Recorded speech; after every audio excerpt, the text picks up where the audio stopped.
Member for Vernon-Monashee. Thank you, Honourable Speaker. We had a particularly challenging summer this year in the interior due to wildfires and rising COVID cases. I want to reflect and show appreciation for the efforts of everyone in our communities coming together once again. While there were hundreds of wildfires across the province that caused incredible amount of devastation, I'd like to speak to the impacts of the White Rock Lake fire. Many in Vernon-Monashee and the North Okanagan had over a month of sleepless nights, worrying about their homes, their livestock, and the safety of their neighbors.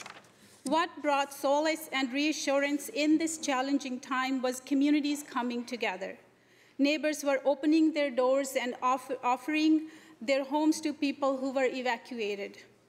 And restaurants were offering free meals, and communities would gather to cheer on and show support to our incredible firefighters, equipment operators, Canadian Armed Forces, volunteers, and emergency crews every evening.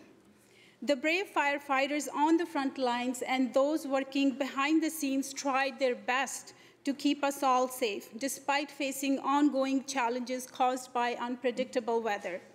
My amazing CAs, Josh and Emily, worked long hours, trying to help many people as they could, regardless of their electoral boundaries, and they did their absolute best to support people to make sure that they were connected to the resources they needed. Mr. Speaker, times like these are when we all need to put politics aside, to forget about our electoral boundaries and work together. At the same time, our healthcare heroes were faced with rising COVID cases. Despite many being on evacuation orders and alerts, my former healthcare colleagues still showed up to work. Please join me to applaud the solidarity, unwavering dedication, and kindness shown during this catastrophic event. Thank you.